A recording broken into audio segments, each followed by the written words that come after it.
میں اپنے آپ کو موت کے سپرد کر چکی تھی۔ اگر وہ جوان میری مدد نہ کرتا تو آج میں زندہ نہ ہوتی کہ اچانک نوجوان مجھے میرے علاقے میں لے کر گیا تو پرانی یادیں تازہ ہو گئیں۔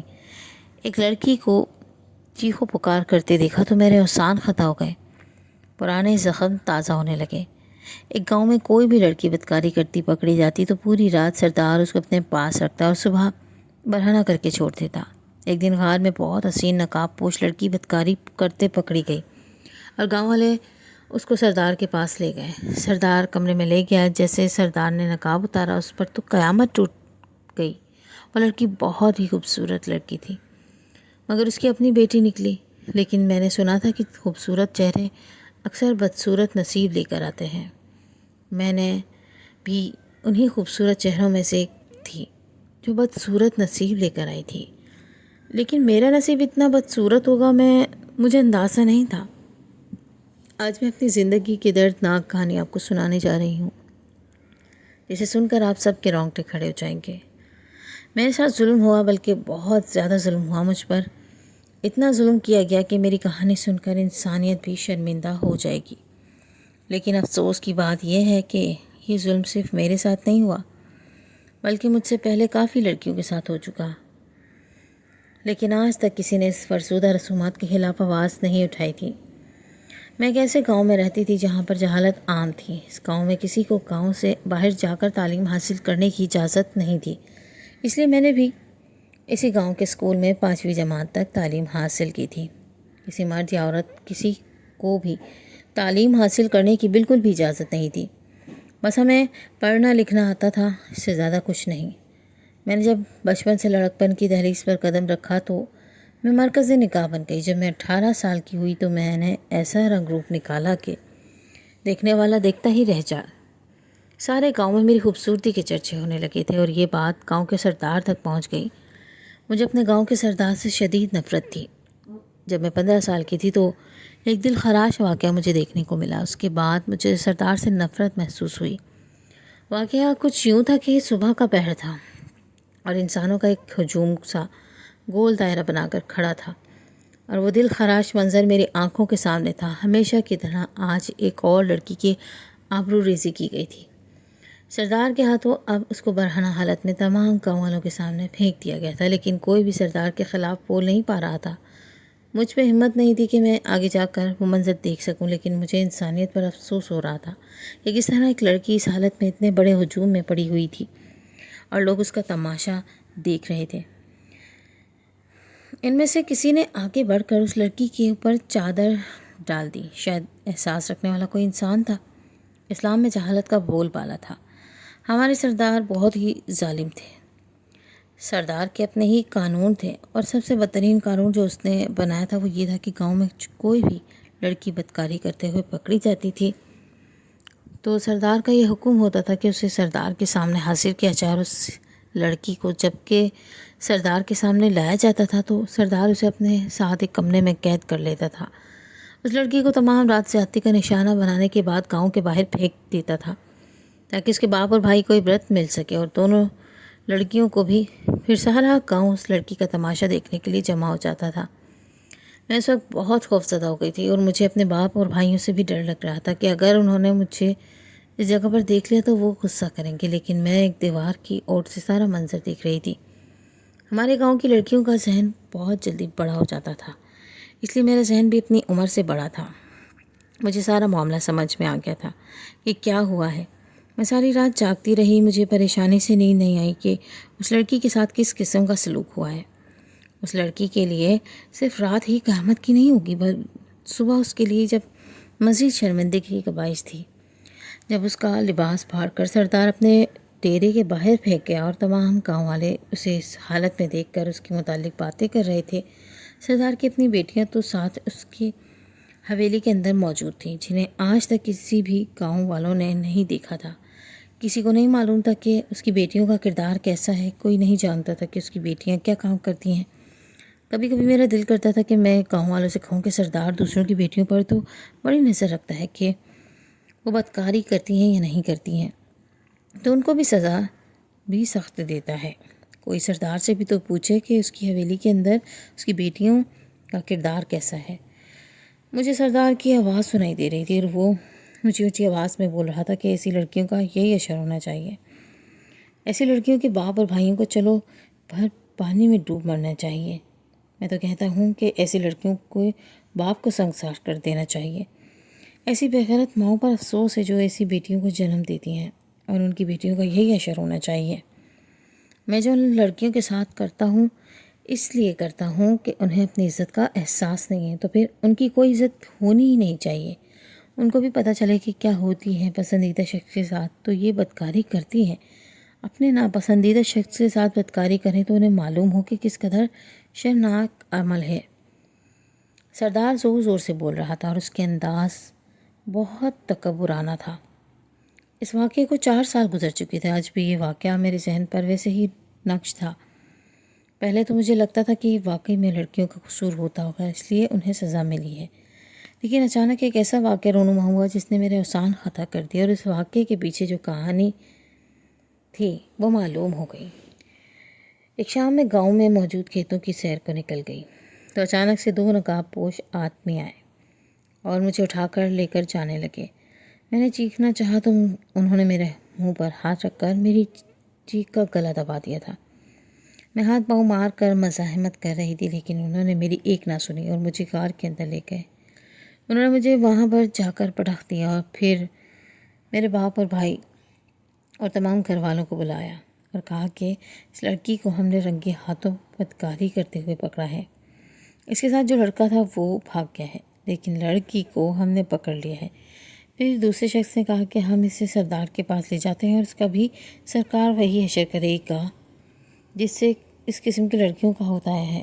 میں روتے ہوئے بول رہی تھی، چیخ رہی تھی، چلا رہی تھی کہ میرا کوئی قصور نہیں ہے، میں بے قصور ہوں، یہ لوگ خود مجھے اٹھا کر لائے ہیں۔ میں نے اپنے باپ اور بھائی کی طرف دیکھا، ان کا سر شرم سے جھکا ہوا تھا۔ چاہتے تو وہ مجھے سزا سے روک سکتے تھے، لیکن اس گاؤں میں سزا دینا صرف سردار کا کام تھا اور سردار کے پیسوں کے آگے بے بس تھے۔ میرے باپ بھائی کو ایسا محسوس ہو رہا تھا کہ مجھ پر یقین تھا، کیونکہ وہ مجھے بچپن سے جانتے تھے، خاموش تھے۔ میرے باپ ان لوگوں کو ایک مرتبہ کہا کہ میری بیٹی اسے نہیں ہے، لیکن انہوں نے کہا کہ تمہیں شرم سے ڈوب مرنا چاہیے، ایسی اولاد پیدا کرتے ہوئے تم سردار کے فیصلوں کے خلاف نہیں جا سکتے ہو۔ وہ 2 آدمی جو مجھے اٹھا کر لائے تھے انہوں نے کہا کہ ہم نے خود اس لڑکی کو رنگے ہاتھوں پکڑا ہے۔ تمہیں کیا لگتا ہے کہ تمہاری اتنی خوبصورت بیٹی کا کسی کے ساتھ چکر نہیں ہوگا؟ مجھے زبردستی سردار کے ڈیرے پر لے جایا گیا۔ تمام لوگوں کا ہجوم مجھے دیکھنے کو لیے آیا تھا اور ہر کوئی چیمگوئیاں کر رہا تھا، اور وہ یہی کہہ رہے تھے کہ لڑکی خوبصورت تھی، اسی وجہ سے اس کا کردار ایسا ہے۔ خوبصورت لڑکیاں ہی ایسے چکروں میں پڑتی ہیں۔ مجھے بہت زیادہ تذلیل محسوس ہو رہی تھی، تکلیف محسوس ہو رہی تھی اور دکھ بھی ہو رہا تھا۔ اگر میرا کوئی قصور ہوتا تو ٹھیک تھا، لیکن میں تو بالکل بے قصور تھی، بلا وجہ مجھے گھسایا جا رہا تھا۔ مجھے یہ بات سمجھنے میں دیر نہیں لگی تھی کہ یہ کوئی بہت بڑی چال ہے جو میرے خلاف چلی جا رہی ہے۔ وہ لوگ مجھے سردار کے پاس لے آئے۔ میرے ماں باپ تو شرمندگی سے کچھ بول ہی نہیں پا رہے تھے، سردار کے آگے بلک کر رو رہی تھی۔ سردار نے ڈیرے پہ موجود مجھے کمرے میں بند کر دیا۔ یہی تو کمرہ تھا جو نہ جانے کتنی لڑکیوں کا مذاق تھا۔ میرے وہم و گمان میں بھی نہیں تھا کہ زندگی میں کبھی بھی اس گھر میں اس طرح سے لائی جاؤں گی۔ مجھے اس کمرے میں بند کر دیا گیا اور میں خوف زدہ ہو کر اس کمرے کو دیکھ رہی تھی۔ پھر میں کھڑی ہو گئی اور زور زور سے دروازہ پیٹنے لگی۔ میں اپنے بے گناہی ثابت کرنے کے لیے ایڑی چوٹی کا زور لگا رہی تھی، لیکن کسی پر کوئی اثر نہیں ہوگا۔ سردار نے تمام گاؤں والوں سے کہا آپ صرف اپنے گھر چلے جائیں، اور جس کمرے میں نہ جانے کتنے گھنٹے بیت چکے تھے، یہاں تک کہ شام نے رات کی چادر اوڑھ لی تھی۔ جیسے جیسے وقت گزرتا جا رہا تھا میری حالت خیر ہوتی جا رہی تھی۔ میں کمرے میں کوئی ایسی چیز تلاش کر رہی تھی جس سے میں اپنے آپ کو ختم کر سکتی، لیکن مجھے ایسا کچھ بھی نہیں ملا۔ جب رات ہو گئی تو سردار میرے پاس آیا۔ میں خوف زدہ ہو کر پیچھے ہٹی اور اب پھٹی پھٹی آنکھوں سے اس شخص کو دیکھ رہی تھی۔ آج سے پہلے اس نے اس کی طرف آواز سنی تھی، اس کا چہرہ نہیں دیکھا تھا۔ پچھلی بار جب یہ واقعہ ہوا تو دیوار کے اوٹ سے مجھے اس کی آواز سنائی دی تھی، لیکن آج میں اس کا بھیانک روپ دیکھ رہی تھی۔ میں ہمت کر کے سردار سے کہا کہ مجھ پر ان لوگوں نے غلط الزام لگایا ہے، میں ایسی لڑکی بالکل بھی نہیں ہوں، میں تو کھیت میں چل قدمی کرنے کے لیے گئی تھی۔ میں روزانہ شام کو وہاں جاتی ہوں، مجھے وہاں جانا اچھا لگتا ہے، لیکن وہ لوگ خود ہی آ گئے اور مجھے وہاں سے لے گئے۔ وہ مجھے غار میں لے گیا، پھر مجھے بدکاری کا مجھ پر الزام لگا دیا۔ سردار صاحب، یہ الزام ہے، بے بنیاد ہے۔ میں بالکل پاک دامن لڑکی ہوں، میرے دل میں اس قسم کا خیال بھی نہیں ہے۔ کسی کے لیے میں اتنا بڑا گناہ کرنے کا سوچ بھی نہیں سکتی۔ میرے پاس ایک ہی راستہ ہے کہ شاید میری باتیں سن کر سردار کا دل پگھل جائے۔ ہو سکتا ہے کہ واقعی اس قسم کی لڑکیوں کے ساتھ سردار یہ سلوک کرتا ہے۔ ایسا بھی ہو سکتا ہے کہ سردار کو میری بے گناہی پر یقین آ جائے اور مجھے سزا نہ دے۔ سکتا ہے یہ سلوک صرف قصوروار لڑکیوں کے لیے ہو اور وہ مجھے معاف کر دے۔ لیکن اس کی بات سن کر جو میرے سر پر آسمان گر گیا تھا، اس نے ایسی بات کر دی تھی جو میرے وہم و گمان میں بھی نہیں تھی۔ میں سوچ بھی نہیں سکتی تھی کہ سردار اس قسم کا انسان ہوگا۔ اس نے مجھ سے کہا کہ میں بہت اچھے طریقے سے جانتا ہوں کہ تم بے قصور ہو، لیکن میں کیا کروں؟ میں نے تمہاری خوبصورتی کے اتنے چرچے سن رکھے تھے اور میرے ہی آدمیوں نے مجھے بتایا کہ تم بہت خوبصورت ہو، تو پھر میں نے یہ سب پلان بنا کر دے دیا۔ وہ جو آدمی تھے وہ میری ہی آدمی تھے جو تمہیں اٹھا کر لائے۔ میں نے ہی ان سے کہا تھا کہ ایسا کرنے کے لیے، تاکہ مجھے تمہاری قربت میسر ہو سکے۔ تم پہلی لڑکی نہیں ہو، آج سے پہلے جتنی بھی لڑکیوں کو میں نے یہ سزا دی ہے ان سب کے سب بے قصور تھیں۔ بس وہ لڑکیاں بہت خوبصورت ہوتی تھیں اور مجھے لوگ یہی بتاتے تھے، اور پھر میں اپنے آدمیوں کو بھیج کر یہ سب کام کرواتا تھا۔ وہ سب لڑکیاں مجھے صرف ایک رات کے لیے درکار ہوتی تھیں۔ تم بھی انہی لڑکیوں میں سے ایک ہو۔ مجھے اپنی سماعتوں پر یقین نہیں آ رہا تھا کہ سردار یہ سب بول رہا ہے، یعنی کہ یہ سب اس کی پلاننگ تھی، اور آج سے پہلے جتنی لڑکیوں کے ساتھ یہ سب ہوتا رہا وہ سب لڑکیاں بے قصور تھیں۔ یہ سوچ سوچ کر میرا دماغ پھٹا جا رہا تھا۔ میں نے سردار سے کہا میں سارے گاؤں کو اس کی اصلیت بتا دوں گی۔ وہ ہنسنے لگا۔ اس نے کہا کوئی بھی تمہارا یقین نہیں کرے گا، تم خوبصورت اور سب کو آج ہی یقین آ گیا کہ تم نے ایسا کام کیا ہوگا، کیونکہ خوبصورت لڑکیاں ہی ایسے کاموں میں لگ جاتی ہیں۔ اگر تم نے گاؤں والوں کو بتایا تو پھر میں ایک اور لڑکا لے کر آؤں گا جو یہ کہے گا کہ میں اس لڑکی کا عاشق ہوں اور یہ میرے ساتھ بدکاری کرتے ہوئے پکڑی گئی۔ وہ لڑکا میری زبان بولے گا، پر تم پر ایسے الزامات لگائے گا کہ تم سوچ بھی نہیں سکتی ہو۔ تم مجھے ہرا نہیں سکتی ہو، بلکہ تم خود ہار گئی ہو۔ ایسا کہہ کر سردار نے میری عزت تار تار کر دی اور دوسری لڑکیوں کی طرح میرے لباس کو جگہ جگہ سے پھاڑ کر مجھے سارے گاؤں والوں کے سامنے پھینک دیا، اور سارا گاؤں میرا تماشا دیکھ رہا تھا۔ آج ایک بار پھر سے میرے لیے تماشا جمع ہو چکا تھا۔ میری حالت ایسی تھی کہ کاٹو تو بدن میں لہو نہیں۔ اس نے مجھے اس قدر صفاقی سے داغا تھا کہ میرے اندر کوئی جان ہی نہیں بچی تھی۔ میں تمام گاؤں والوں کو اس کی اصلیت بتانا چاہتی تھی کہ مجھ سے ایک لفظ نہیں بولا جا رہا تھا کہ سردار نے حکم دیا اس لڑکی کو دریا میں پھینک دو، اور پھر مجھے 2 آدمیوں دریا میں پھینکنے کے لیے جا رہے تھے۔ آج تو میں کوئی مزاحمت بھی نہیں کر رہی تھی کیونکہ میں بالکل اپنے حواس کھو بیٹھی تھی۔ بندوں نے مجھے دریا میں پھینک دیا اور وہ یہی سمجھتے رہے کہ میں مر گئی ہوں، لیکن یہاں پر میری موت نہیں لکھی ہوئی تھی۔ کسی شخص نے مجھے دیکھ لیا اور پھر مجھے دریا سے نکال لیا اور اپنے گھر لے آیا۔ وہ ایک شریف نوجوان تھا، اس نے میرا بہت خیال رکھا۔ اس کے ساتھ اس کی بوڑھی ماں بھی تھی۔ اس کی ماں نے بھی میرا بہت خیال رکھا۔ وہ ماں بیٹا روزانہ مجھ سے پوچھتے تھے کہ میرے ساتھ کیا ہوا تھا، مجھے کس نے دریا میں پھینکا ہے، اور میں نے کچھ بھی نہ بتاتی تھی۔ میں ہر وقت روتی رہتی تھی۔ وہ نوجوان جس نے میری جان بچائی تھی، اس کا نام عاشر تھا۔ عاشر مجھ سے بات کرنے کی کوشش کرتا، لیکن میں کسی سے بات نہیں کرنا چاہتی تھی۔ وہ لوگ مجھے 2 وقت کا کھانا دے دیتے تھے اور مجھے رہنے کے لیے چھت مل گئی تھی۔ میرا ماضی مجھے یاد رہتا تھا۔ میں نے کافی عرصہ ان لوگوں کے گھر گزارا۔ میں وہاں سے جانا چاہتی تھی، لیکن میرے پاس کوئی جگہ نہیں تھی۔ میں واپس گاؤں نہیں جا سکتی تھی کیونکہ میں ابھی اس قابل نہیں رہی تھی کہ میرے والدین مجھے قبول کریں گے۔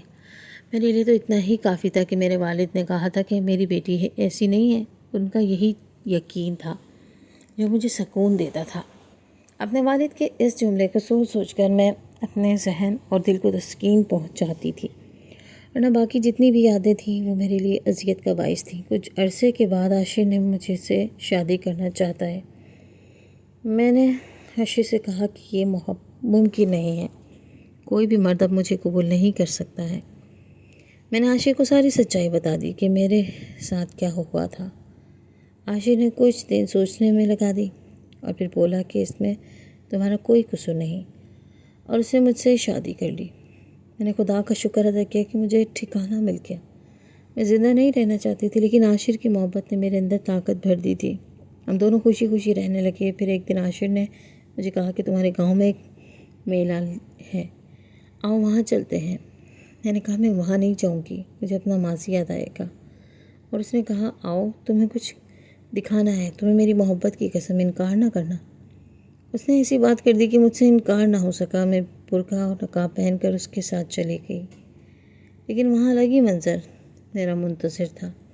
وہاں پہنچے تو پورے گاؤں میں ایک شور اٹھا کہ گاؤں کے قریب جو غار ہے وہاں پر ایک لڑکی بدکاری کرتی ہوئی پکڑی گئی ہے۔ کسی نے سردار تک فوراً سے خبر پہنچا دی اور یہ بھی بتایا کہ وہ لڑکی بہت زیادہ حسین ہے، اتنی حسین ہے کہ اسے دیکھ کر کسی پر پری کا گمان ہوتا ہے۔ اس لڑکی کے حسن کی تعریف سن کر تو سردار کی رال ٹپکنے لگی تھی۔ اس نے کہا کہ فوراً اس لڑکی کو ڈیرے پر لایا جائے۔ سردار نے کہا کہ وہ اس سے عبرتناک سزا دے گا جو ہمیشہ سے ایسی لڑکیوں کو دیتا آیا ہے۔ عاشر مجھے اس ہجوم کے پاس لے گیا جہاں مجھے سب یاد آنے لگا۔ میں وہاں سے بھاگنا چاہتی تھی، لیکن عاشر کی وجہ سے چپ تھی۔ میں لوگوں کو بتانا چاہتی تھی کہ یہ لڑکی جو بھی سردار کسی قسم کا انسان ہے، لیکن میں بھی تماشائی بنی۔ میں نے دیکھا تو وہ لڑکی نقاب میں تھی۔ اس کی حسین آنکھیں بھی اس کی خوبصورتی کی چیخ چیخ کر گواہی دے رہی تھی۔ جب آنکھیں اتنی حسین تھیں، چہرے کا کیا منظر ہوگا۔ جب لوگ اس لڑکی کو پکڑ کر سردار کے پاس لے کر جا رہے تھے اور وہ لڑکی بے حد خوفزدہ تھی، وہ چیختی ہوئی کہتی جا رہی تھی کہ مجھے جان سے مار دو، لیکن مجھے سردار کے حوالے نہ کرو۔ میرا دل کر رہا تھا کہ میں اس لڑکی کو بچاؤں کہ آج میرے اندر کی زندگی کو ہمت نہیں ہوئی تھی۔ آج بھی میں ایک بزدل انسان کی طرح ایک لڑکی کا تماشا دیکھ رہی تھی، لیکن میرے دل سے یہی دعا نکل رہی تھی کہ سردار کو آج خود عبرت مل جائے اور وہ نشان عبرت بن جائے۔ اس لڑکی کو زبردستی سردار کے پاس پیش کیا گیا۔ وہ لڑکی مزاحمت کرتی جا رہی تھی، لیکن کسی نے اس کی ایک نہ سنی۔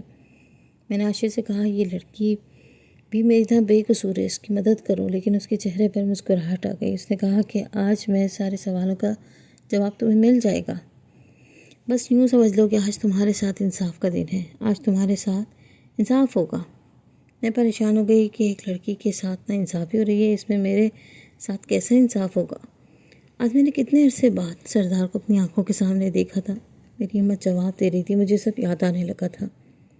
اس نے میرا ہاتھ پکڑ کر مجھے حوصلہ دیا اور کہا کہ اگر آج انصاف نہیں دیکھنا ہے تو صبر سے کام لو۔ جہانگیر بہت جوش میں لگ رہا تھا اور وہ یہ سب دیکھ کچھ کہہ رہا تھا جو وہ ہمیشہ سے بولتا ہے۔ اس طریقے سے ماں باپ کو کہانیاں سنا رہا تھا، اس کے باپ اور بھائیوں کو بغیرت کہہ رہا تھا۔ پھر سردار اس لڑکی کو کمرے میں لے گیا۔ جب وہ اسے وہاں لے گیا تو میرا دل پھٹنے پر آ گیا، کیونکہ مجھے اپنا وقت یاد آ رہا تھا۔ مجھ سے یہ سب برداشت نہیں ہو رہا تھا۔ میں نے اپنے شوہر سے کہا کہ اس لڑکی کو بچا لو ورنہ میں مر جاؤں گی۔ تو میرے شوہر نے کہا تھوڑی دیر خاموش رہو تو پھر سب کچھ پتہ چل جائے گا۔ 5 منٹ بھی نہیں گزرے تھے کہ سردار غصے سے کمرے سے باہر نکلا۔ سب حیران تھے کہ اچانک کیا ہو گیا۔ سب نے سردار سے پوچھا کہ سردار آخر کیا ہو گیا ہے؟ سردار غصے میں بھرا ہوا تھا اور تمام گاؤں والوں کے سامنے زور زور سے بولنے لگا۔ عاشر نے کہا آپ سب گاؤں والوں کو پتہ ہے کہ سردار جس نے اس لڑکی کے ساتھ آج وہ سلوک کیوں نہیں کیا جو ہمیشہ ایسی لڑکیوں کے ساتھ کرتا آیا ہے؟ تمام گاؤں والوں نے سوالیہ نظروں سے عاشر کو دیکھا تو اس نے کہا کہ یہ لڑکی جو آج پکڑی گئی ہے یہ سردار کی اپنی بیٹی ہے، اس لیے کمرے سے باہر نکل آیا ہے، کیونکہ اپنی عزت کا تماشا اس نے خود ہی بنایا ہے۔ اور میں آپ کو بتا دوں گا آج سے پہلے جتنی بھی لڑکیاں پکڑی گئی ہیں وہ سب بے قصور تھیں۔ یہ سب سردار کی پلاننگ، جو بھی لڑکی اس سے پسند آتی تھی وہ اپنے آدمیوں کو بھیج کر اس لڑکی کو غار میں پہنچا دیتا تھا اور پھر اس لڑکی کو اپنے ظلم کا نشانہ بناتا تھا۔ آپ میں سے کتنوں کی بہن بیٹیاں اس رسم کی بھینٹ چڑھ گئی ہیں۔ آپ سب کو چاہیے کہ سردار کو عبرتناک سزا دیں۔ آخر یہ شخص کون ہے جو آپ سب سے طاقتور ہے؟ آپ سب چاہیں تو ابھی اسی وقت اسے مار سکتے ہیں۔ اسے پوچھے کہ آج اس نے اپنی بیٹی کے ساتھ بدکاری کیوں نہیں کی، جہاں سے سزا اسے کیوں نہیں دے رہا۔ پھر رہی سی لڑکی کو لے کر آیا، اس کا نقاب ہٹایا اور کہا کہ یہ لڑکی کس قدر خوبصورت ہے، آخر کیا بات ہے جو سردار نے اسے چھوڑ دیا ہے؟ یہی وجہ ہے کہ اپنی بیٹی ہے۔ اس لیے اس نے اسے چھوڑ دیا، ورنہ کون اتنی حسین لڑکی کو چھوڑ سکتا ہے۔ وہاں پر موجود ایک بوڑھی عورت تھی۔ اس نے کہا کہ ہاں، میں حویلی میں سردار کی نوکرانی ہوں اور یہ لڑکی سردار کی ہی بیٹی ہے۔ یہ سن کر تمام گاؤں والے سردار کو بہت برے طریقے سے مارنا شروع ہو کر وہ وہیں پر اپنی موت مر گیا۔ اس کا عبرتناک انجام دیکھ کر مجھے سکون آ گیا۔ عاشق مجھے گھر لے آیا کہ آج تمہارے ساتھ انصاف ہو گیا ہے، میں تمہیں تمہارے والدین کے پاس لے کر جاؤں گا اور تمہاری بے گناہی ثابت ہو چکی ہے۔ صرف تمہاری نہیں، جتنی بھی لڑکیاں اس رسم کی بھیٹ چڑھ گئی تھی، بات سب کی سب بے گناہی آپ سب کی ہے، بے گناہی ثابت ہو گئی ہے۔ میں نے عاشق سے پوچھا کہ پتہ چلا اس لڑکی کا؟ تو اس نے کہا کہ یہ ساری اس کی پلاننگ تھی۔ پولیس نے اس لڑکی کو جو پیغام بھجوایا کہ وہ غار میں آ جائے، اور پیچھے اپنے ہی کچھ دوستوں کو بھیجا کہ اسے رنگے ہاتھوں پکڑ لیں، اور سردار تک کی پیغام پہنچا دیا کہ ایک اور حسین لڑکی غار میں پکڑی گئی ہے۔ میں حیران ہو گئی کہ مجھے انصاف دلانے کے لیے عاشق نے اتنا بڑا قدم اٹھایا تھا، اور میری ملاقات میرے والدین سے کروا، اور تمام گھر والوں پر یہ حقیقت واضح ہو چکی تھی کہ وہ تمام لڑکیاں مجھ سمیت بے گناہ تھیں۔ سردار تو گناہ گار تھا، لیکن اس کے ساتھ تو سب لوگ اس کے گناہ میں برابر کے شریک تھے، جو یہ ظلم ہوتا ہوا دیکھ رہے تھے۔ اتنے سالوں میں سے کسی نے اس کے خلاف آواز نہیں اٹھائی تھی۔ ظالم کیا ہے، اگر ہاتھ نہ پکڑے جائیں تو ظالم مزید طاقتور ہوتا جاتا ہے اور وہ ظلم کرنے سے باز نہیں آتا۔ لیکن ظالم کی بھی اللہ رسی دراز رکھتا ہے کہ جتنے چاہے ظلم کر لے، آخر کار انصاف کا پلڑا بھاری رہتا ہے۔